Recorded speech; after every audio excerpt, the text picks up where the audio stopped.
Welcome everyone to our class, Wild About Chives. We've got Molly back with us, and we're going to learn about wild chives and garlic that grows here in Alaska. The garlic's not wild, but it still grows here. And so we're really excited to learn the recipe she has for us and some tips and tricks for maybe finding those chives if you don't have a spot already. So we are going to turn it over to Molly and welcome everyone to Wild About Chives. Thank you so much, Lesley. I am so honored to be here with you all today. And I'm really excited to be sharing my recipe for chives. It's a chimichurri sauce from Argentina. But first, I just would like to take a moment to take a deep breath and to just acknowledge that I'm here on the Kanik lands, broadcasting from home, and I'm very grateful to be here with each and every one of you. And I also would like to honor all of our ancestors, my ancestors who came before me from Tununic and the Kamchatka Peninsula in Russia, as well as Finland and also County Kerry, Ireland. And I would like to honor all of your ancestors, all those who came before you to bring you here to this moment now with me.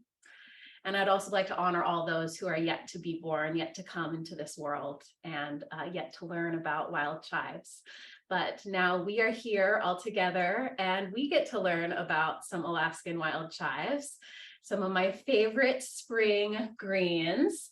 And I have some examples here. So this is some beautiful wild chives, and you can see interspersed are some unopened purple flowers. That would be a very noticeable aspect of the chive. And the chive stems on the flowers are slightly woodier, more hollow, but all of the chives actually have hollow stems. They're just a lot softer in their consistency. So we're going to make a way of preserving our wild chives, our wild herbs, in an oil base. So I'm going to use olive oil today, but you can use avocado oil, you can use rendered fat. If you've ever made ghee, you can use ghee, clarified butter.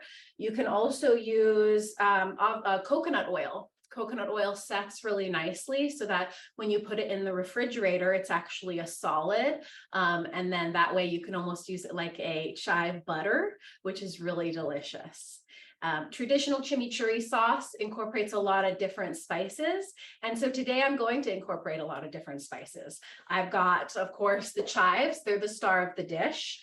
I'm going to use some brine from some ferments. I've got some fermented cabbage and wild greens here that I made a couple weeks ago. I'm going to use the brine as a vinegar to help preserve it. I've got a beautiful bunch of dandelion greens here. And I'm going to use about a half a cup alongside the cup of the chives. And then I've got a couple of sprigs of yarrow leaf, which I really like using yarrow as a wild herb because it is great for so many things, but its flavor is subtle and a little bit like tarragon. So I would recommend it for just adding a little nuance of flavor into some dishes. I've also got about 4 bulbs, sorry, not bulbs, that would be a lot of garlic, 4 cloves of garlic here, and I've diced it up really small. I'm actually in the process of doing that. And so what we're going to do with this chimichurri sauce is we're going to cut all of the ingredients up really, really small and then cover it completely in the oil. So the oil will trap the nutrients, and by smothering those cut wounds on the plant itself, we can help seal in the ends and help preserve it for longer. In our refrigerator, it can last weeks, sometimes a couple months, and in the freezer, it can last up to 6 months. Sometimes I've seen people thaw it and use it up to a year. So definitely a great way to preserve your herbs. And if you don't want to go through the process of, having all of these different herbs added, you could just do a single plant. So you could just use just chives or just dandelion, just tarragon, just oregano. You can mince that up really small and cover it with olive oil, make a bit of like a compote, an herbal compote with the oil, and preserve the herbs that way. You can also freeze it and put it into ice cube trays and pop it out and use it as at a moment's notice. And actually, I'm just going to show you that real quick, because I have some examples here.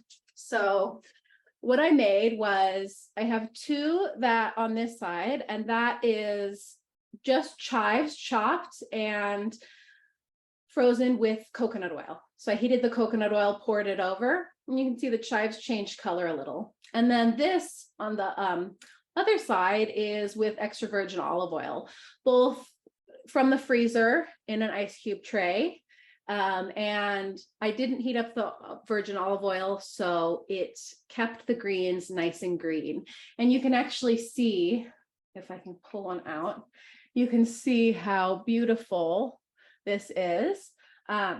My sister asked me, she's like, well, what would you use one for and not the other? If I was going to cook something at a high heat, I would use the coconut oil, because the coconut oil can withstand higher heat.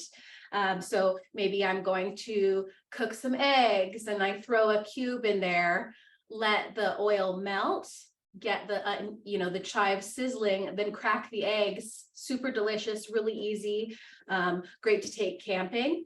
And then if I were to be making a stew or something where I want to add some fat, add some flavor, but not necessarily cook on the pan with it, that's when I would use the extra virgin olive oil cube.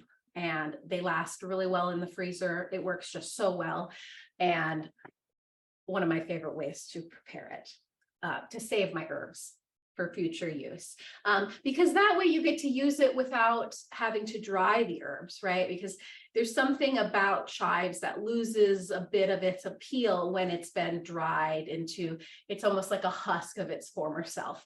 Chives, when you pick them, they're so plump, they're full of moisture, they're even though they're hollow, they have a lot of moisture. And literally, I cut these this morning, and they're dripping from the bottom because of the moisture in them.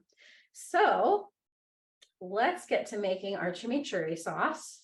And for ease, I usually just rip and make it about the size of my hand, so it'll fit on the cutting board a little bit easier. And then again, really small pieces. And oh my goodness, if you could be here, the smell is intoxicating. And since talking about the smell, I'll talk about some of the components in chives, which one of the main ones being sulfur. So you might have noticed that if you eat a lot of onion or if you eat a lot of garlic, you might have a lingering scent on the breath. And that is totally normal. That is the sulfur compounds in the onion, in the chives, and in the garlics. And they're all in the same family, the allium family. It produces those beautiful purple globe flowers, the allium flowers. So garlic, hardneck garlic being the variety we grow here in Alaska. And I would just like to give a shout out to Synergy Farms and Calypso Farms. So Synergy down in Homer and Calypso up in Fairbanks. They grow hardneck garlic varieties here in Alaska for sale. So if you would like to buy some garlic, please look up those companies. We love supporting Alaskan grown. So I've got, this is probably a little over a cup, but that's the joy of this recipe, is you don't really have to do anything exact. It's more about making sure that the finished product is fully covered with the olive oil. Again, like I said, so that I can preserve the cuts I made into the plant material and protect it a little longer.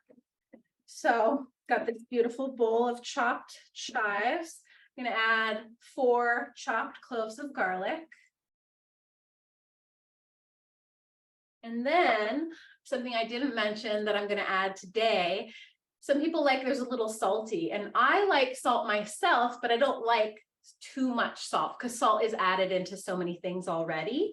So what I like to use instead is kelp, and kelp grows right here in Alaska. It's everywhere in our waters, and it is also commercially available for purchase.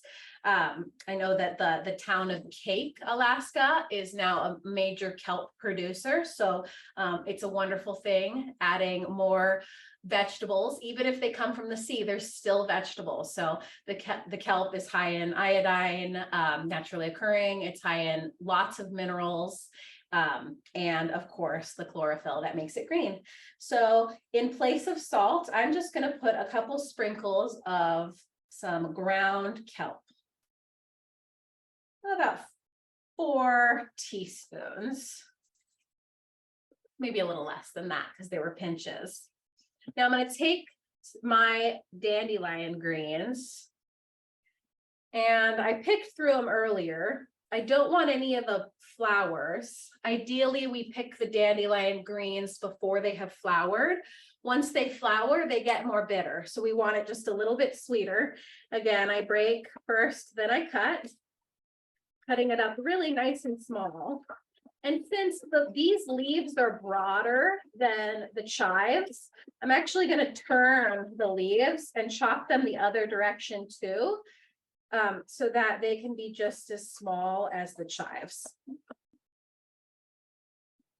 So you might be making this sauce and you might think, oh, this is similar to pesto. And you would be absolutely correct. So pesto is another sauce that you might be familiar with.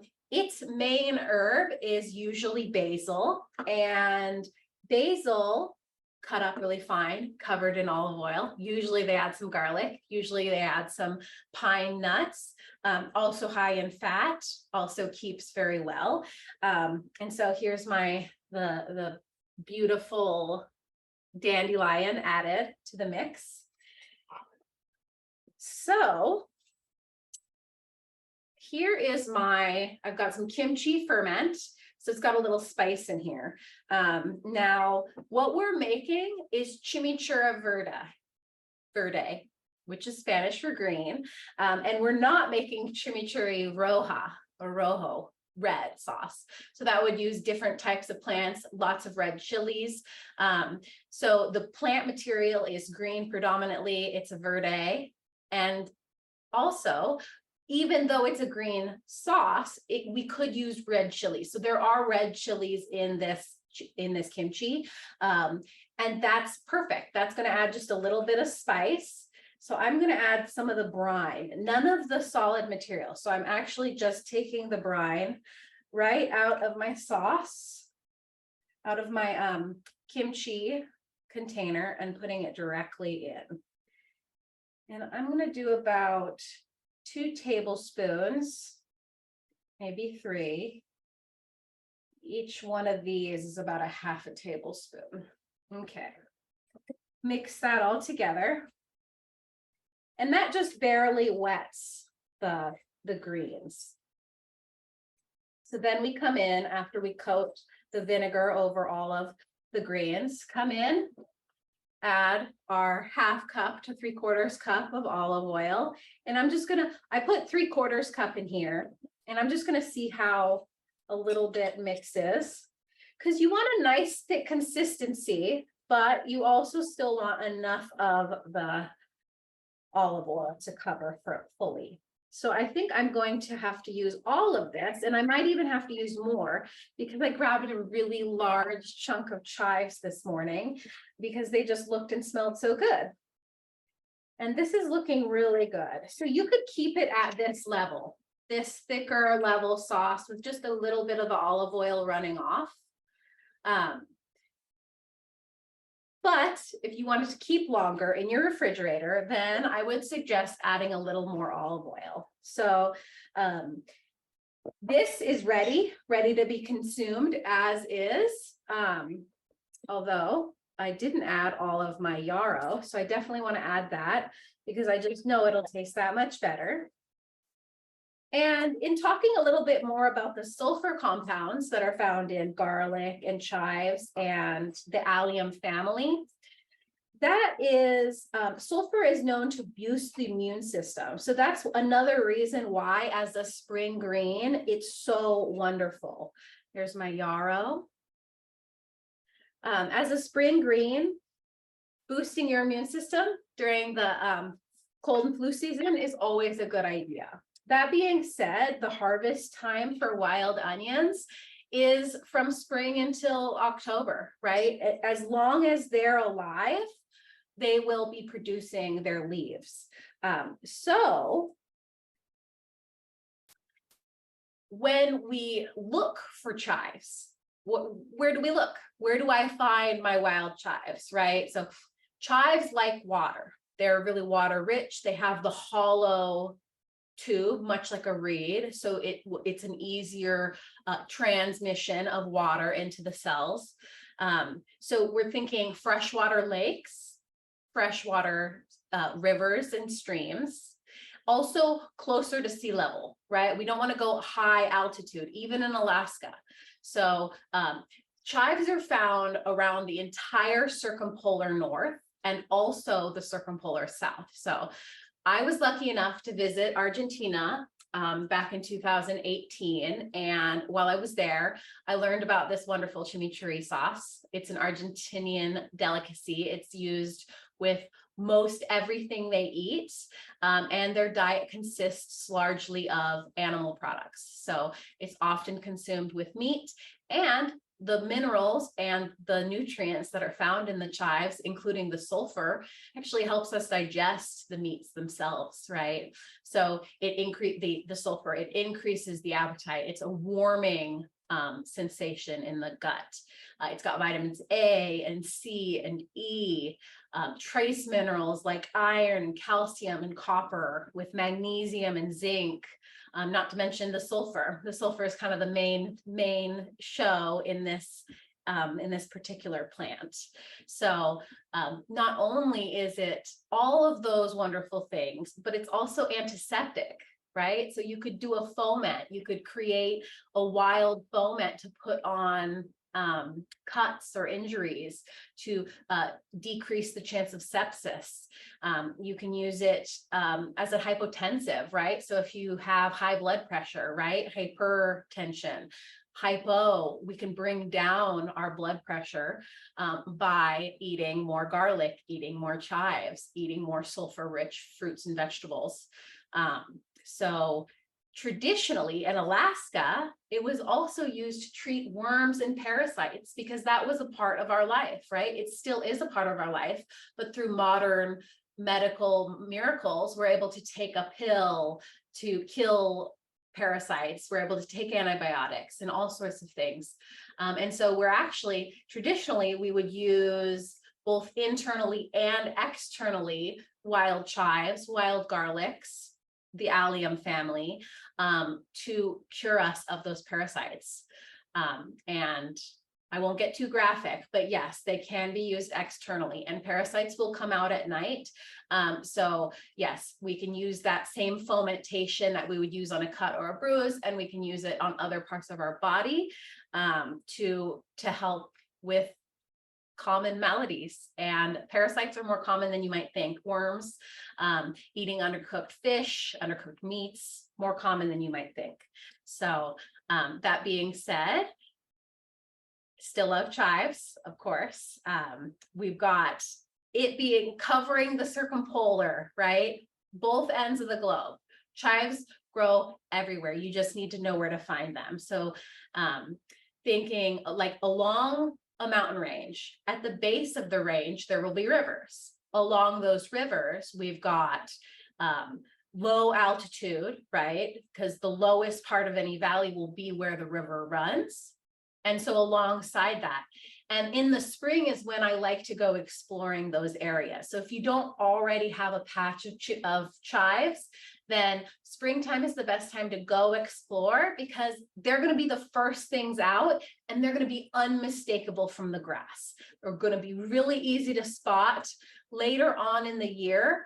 Once the grasses have developed, the reeds, all the other plants that line the lakeshore, once they've developed, they're going to overshadow the chives by feet of greenery. And so it's going to be really difficult to actually see the green of the chives underneath all of the other plant mass. But if you have a spot already, you know where they are, you know how to identify them, then you can go back to that same spot, look underneath the plants that are growing alongside the lakeshore, alongside the riverbeds, and find them. They grow as far south as Colorado, actually. So pretty far south in our northern hemisphere. And in British Columbia, into the Yukon, all across Canada, all across Alaska, into Russia, Greenland, all have varieties of wild chives. And again, Argentina, where I was in Argentina, Bariloche is about the latitude, it's about 54 south, and 54 north is Valdez. So if you think of about what Valdez is like in Alaska, Sitka, you know, that type of terrain, that's what Argentina is like. And this sauce is very much an Argentinian sauce that I've made Alaskan style, adding some Alaskan kelp, some Alaskan yarrow, and Alaskan dandelion. And I really hope you enjoy this recipe. It's so good on moose meat. It's great on salmon. It's good with eggs. It's almost good with everything, I could say, but I wouldn't suggest putting it on top of an ice cream sundae. So if there are any questions, please ask. I'm going to start adding my chimichurri sauce to my jar so that I can show how I store it for longevity in my fridge. And you can see the garlic is all perfectly mixed up in here. Another reason for adding the garlic is it's even stronger in those sulfuric compounds, in those antiseptic compounds.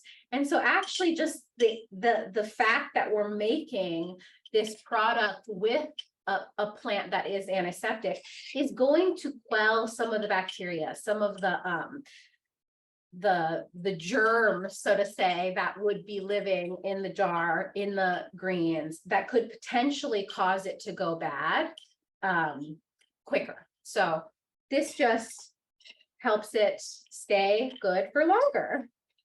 All right, and I've got a beautiful purple flower here on top. So this is my batch of chimichurri, and I use about, sometimes up to a half a cup, but a quarter cup, couple tablespoons for most of the dishes that I eat, so if I cook rice and beans, I'll add some of this on top of my rice for some flavor. If I make a stew, I'll add a scoop of this on top. So I don't have to season my foods as much if I have the ability to add sauces or salsas or other preserves that I've made to make my life easier as a cook, as a home cook. And so as I'm pressing it down, I'm just seeing how much olive oil is actually covering. And this is really nicely coated. It's not completely saturated in olive oil.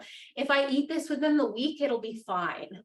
I'm going to be here alone for the next week. So I'm going to add just a little bit more olive oil to just top off at the very top.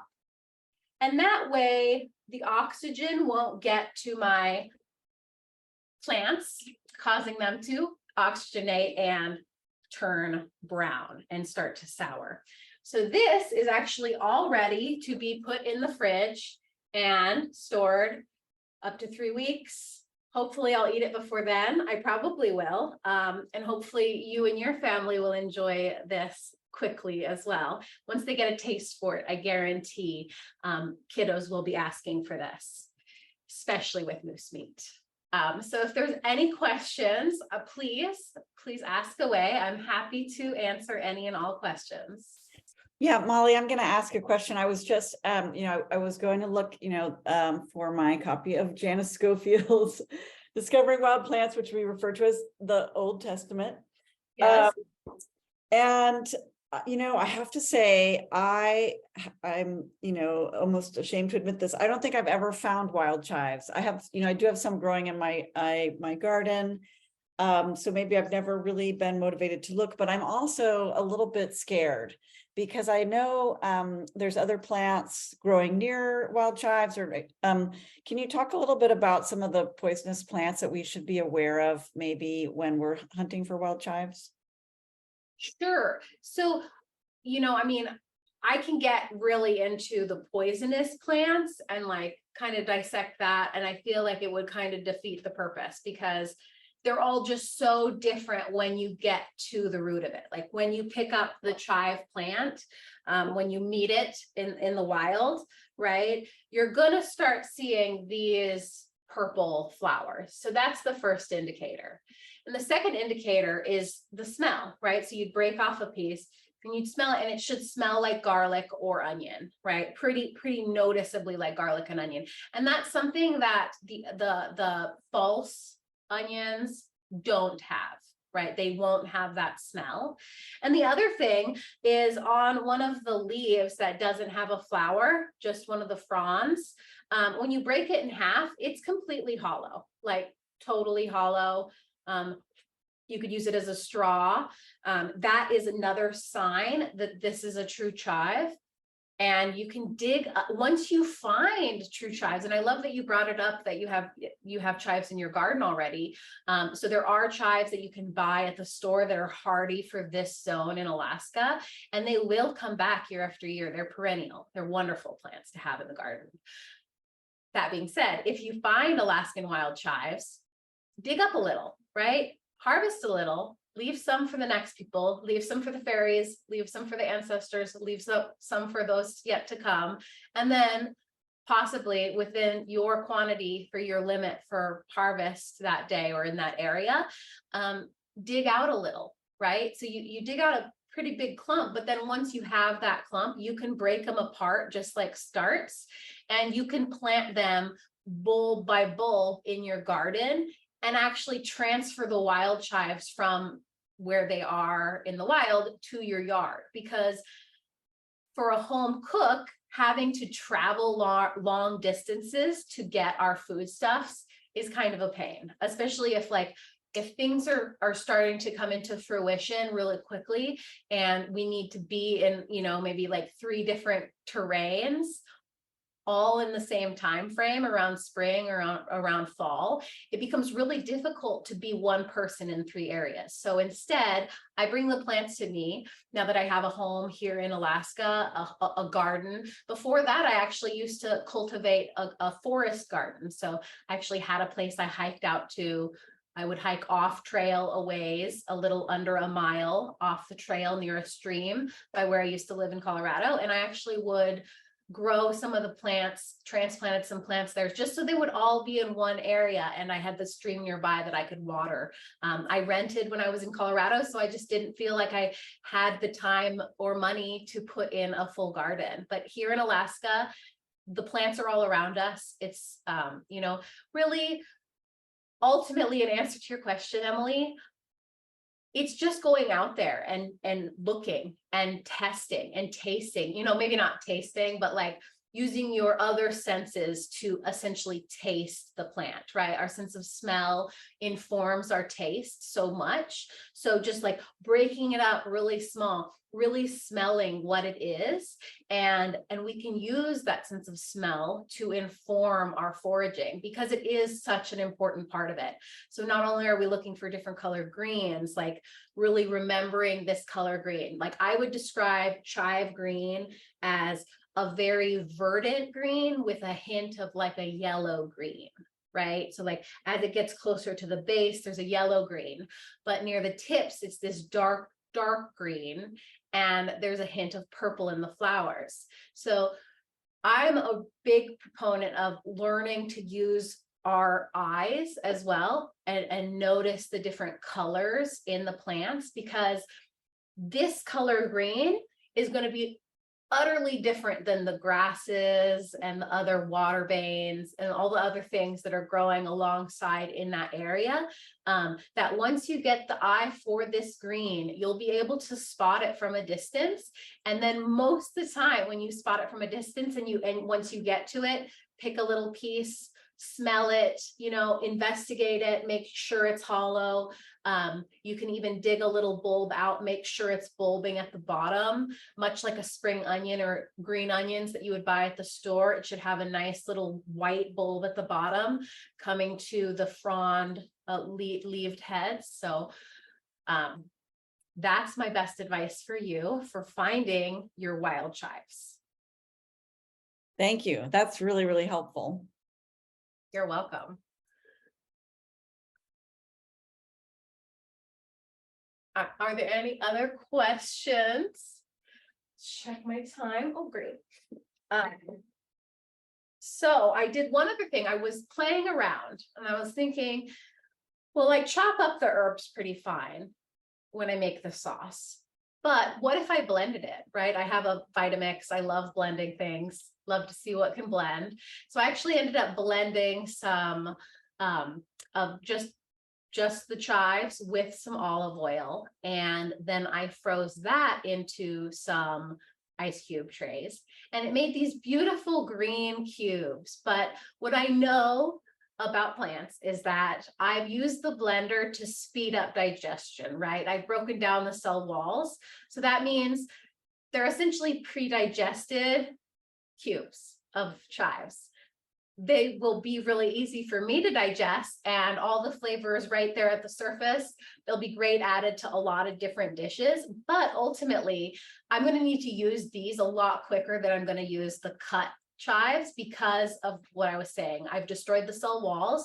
So I really actually need to use these a lot sooner than these other ones I've made with the whole chives chopped in it. And they're already getting soft. So the coconut oil one will last at room temperature a little longer. The extra virgin olive oil, it goes soft rather quickly. And that's why for camping, I would suggest the coconut oil variety, because you can have a relatively warm cooler and the chive cubes will stay solid. And I say chive cubes, but you can use any type of plant that you want to preserve, any type of herb. So if you're foraging nettles and you want to preserve nettles in oil, if you're foraging you know, a bunch of yarrow leaves and you want to preserve that. If you're growing basil, sometimes those basil plants take off and you want to preserve it. You don't necessarily need to make the pesto, right? You don't necessarily need to make this chimichurri sauce.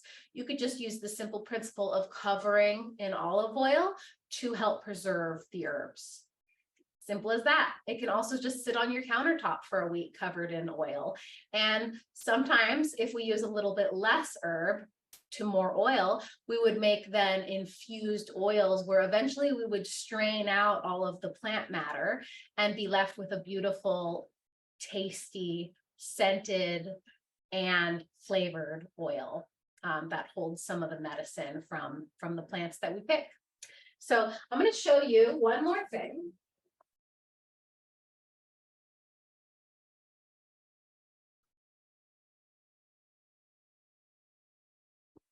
I'm going to show you two more things. First are my very green cubes. This is what the ice cubes turned out that were the pureed. And I thought they would keep in my refrigerator, but they started melting even in my refrigerator because these are made with extra virgin olive oil. So they must be kept in the freezer. And the other thing I make is when I have a bunch to be made, so like the pesto or like the chimichurri sauce, I will just fill up mason jars as full as they can. I've sterilized the jar and then I cap it and put it in the freezer. Always label your jars so nothing leaves your kitchen without a label. It's very important. It's very easy to forget what we put in jars, and it's very easy to not eat something that we don't know what it is. So to save food, reduce food waste, we always label, and to reduce harm, we always label. So I've definitely forgotten what was what when I have a bunch of things going on and I'm like, what is this weird green thing in this jar? But I know that this is chives preserved in olive oil, and I actually have like 7 more in my freezer. I'm going to be giving them out to members of my community, some elders, and make sure that they have some of these awesome plants within their cooking repertoire for this spring season to boost their immunity, add some extra vitamins, and of course, some wild Alaskan plants to the mix. Always a good thing. If we can pick it in the wild, possibly move it to our gardens and grow it, or grow it from seed or start in our gardens. Anything that is cultivated, grown, and gathered in that way is going to be ultimately more beneficial for our body, for our nutrition. Thank you so much, Molly. Are there other questions for her, or is anybody, or any comments that anyone has? I do. Molly, a lot of people, there's lots of ways to preserve fresh herbs, right? And a lot of people will freeze them in water versus oil. Do you have a preference? Do you feel like they preserve better in oil? I do. I think they preserve better in oil.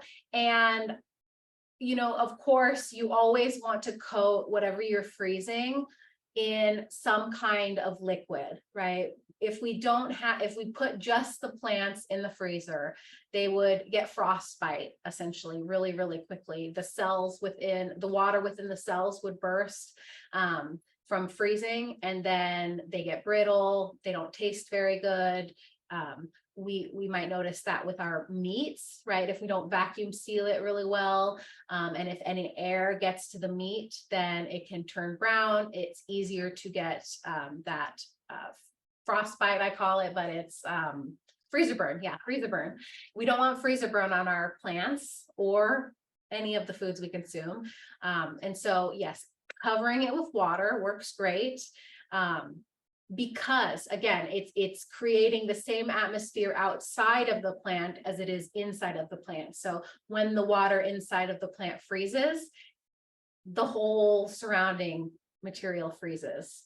And same with oil, right? So when that drops down to temperature, when that freezes, it's going to protect the whole plant smothered in the oil. And the reason I personally prefer preserving in oil is because even if you don't have enough like herbs to make a sauce this thick with plants, you might have a little bit of herbs and you could preserve it in a lot of olive oil and make an infused oil, right? And then having that infused oil, it's not going to have just the properties of the oil anymore. It's going to have the properties of the plant because we've infused it.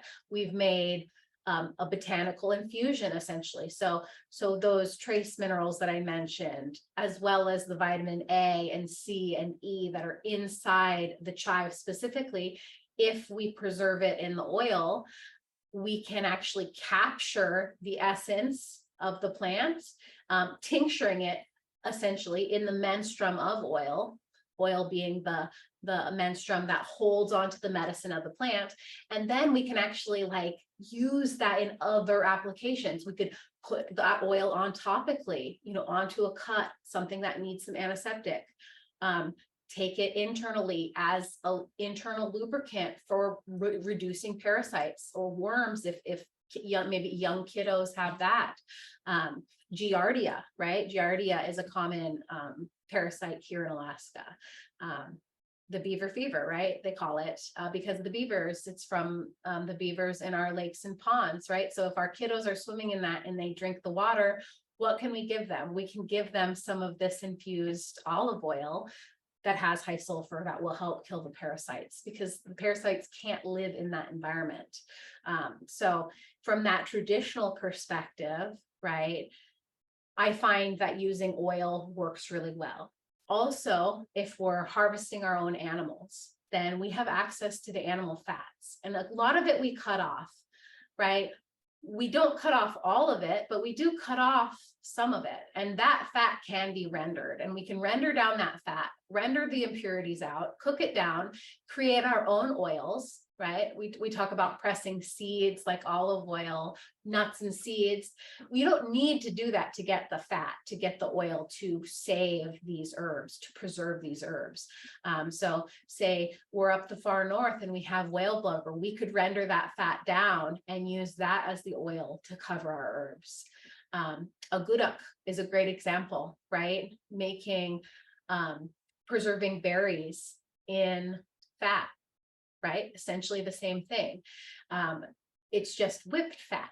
So it's got a different consistency, right?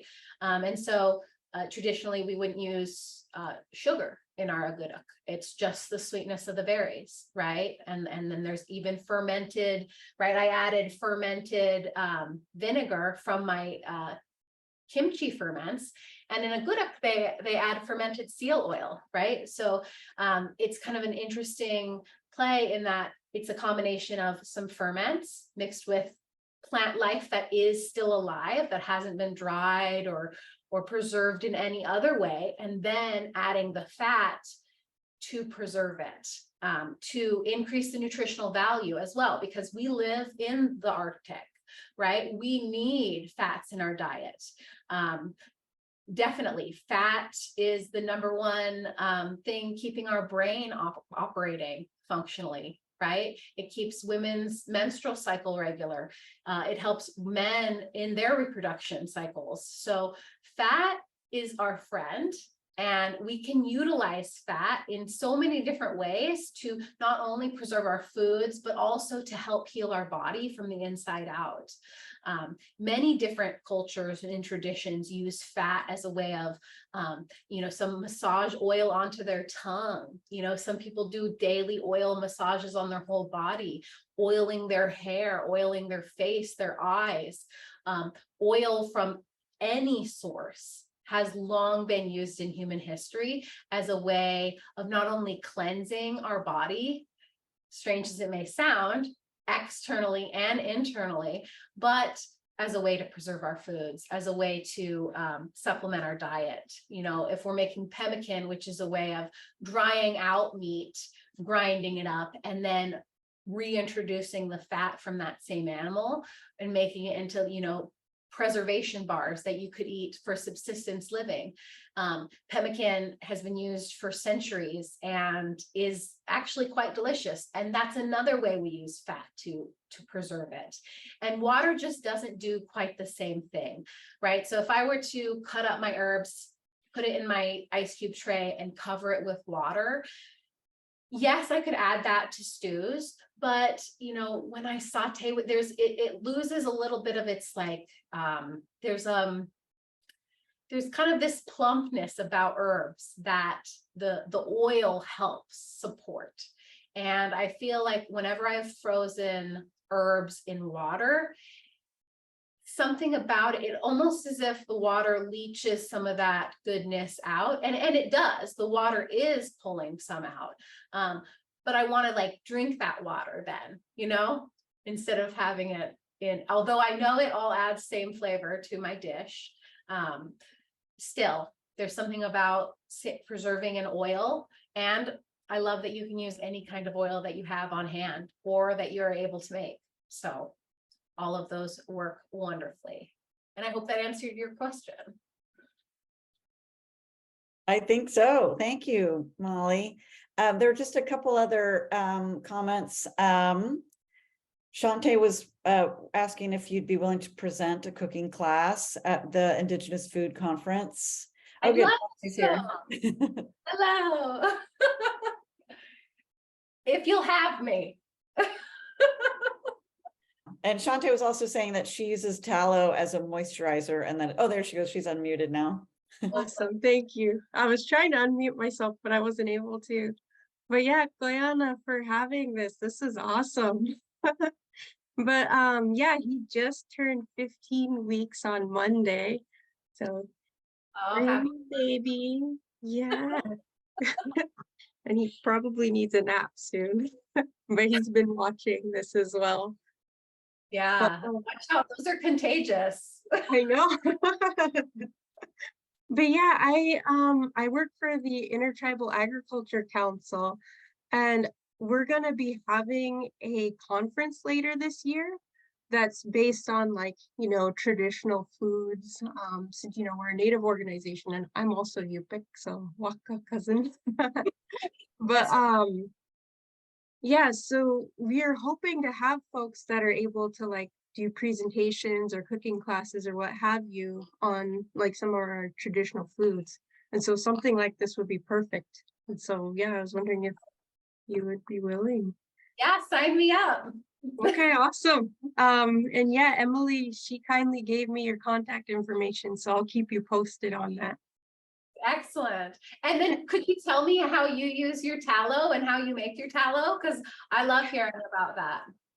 So personally, I buy it. It's like just whipped tallow and it's like unscented and everything. I just put it on my face because when I use plant-based products, I tend to break out really easily because I have a lot of allergies.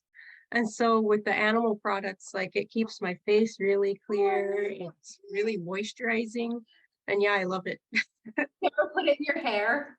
Yes, I do. So Oh, yeah. I don't use conditioner anymore. That's what I use. Tallow. It's all you need. And I love Mhm. that you brought that up, right? Because I think that there's like a big, like kind of a craze around plant-based everything. Right. Yeah, I really do like plant-based things. I would even call myself maybe a plant-based eater. Mm-hmm. Foods that I eat that are not plant-based are traditional Alaskan foods, right? We've got the moose meat and the salmon and the halibut and the, blubber and all of that, right? So, and it's within our heritage, right? If you look at, we're like the far north Inuit, Inupiat, Yupik peoples are one of the few demographics that do really, really well on a high fat, high protein diet with very little plant material subsidized in. And actually it's animals that did a lot of the work. The animals were able to eat plants we couldn't, and they synthesized all this like vitamin C in moose meat, right? Getting that vitamin C from the bark and from the trees that they can eat that we can't. Used in their meat, and so then we get it. And so it's like, so yes, I support plant-based, but also we live in the Arctic and we are of the Arctic peoples, and tallow works really well for our skin, right? It works really good in my hair. My hair always looks amazing after I use it. And so it's, really recognizing like where we live on this earth. And it's actually a more sustainable option to choose animal-based up here in a lot of situations, right? Maybe not every situation, but like a lot of situations, animal-based is a more ethical, we've already harvested the animal. Use everything. You use everything. That's the most respectful way we could honor the animal, is by doing that. So yes, thank you so much for bringing that out, because it is amazing skincare. And then we could do that same thing. We could make the tallow and add rose petals or calendula or chickweed and make balms for ourselves, right? Using the tallow instead of beeswax or instead of oils, right? Yeah. So a different way to use it topically. Yep. And I remember too, like my grandma, she talked about how they used to use the moose fat as well. Like if they weren't using it in a gurak and stuff, they would actually use it as a moisturizer. So next time I harvest a moose, I want to try to learn how to render that, like for that. I remember my grandma used to tell us stories about how they would make these special blends of oil, like tallow creams. That's how the shamans would fly. So you have the right blend of herbs and you apply it over your entire body. That would give the shamans the ability to either astral project themselves across time and space, or to like physically fly. They don't know which one is which, but I have a feeling it's both. And but yeah, that's just a little interesting tidbit on the, more metaphysical traditional practices within culture of, using fat to preserve plants, not just to eat them, but for spiritual practice. right? Mhm. Yep, that's right. Yeah. My nephew, he just turned 12 months old on the 31st. So he's about double that one size. Yep, he's small but very chatty and probably teething right now. Thank yeah. you so much, everybody, for contributing. And thank you, Molly. It's always so much fun to hear you talk, and I learned so much from you. Oh, Koyana, thank you all so much. I love all the questions. I love it all. And I'm so grateful to be here. Really, truly. Thank you.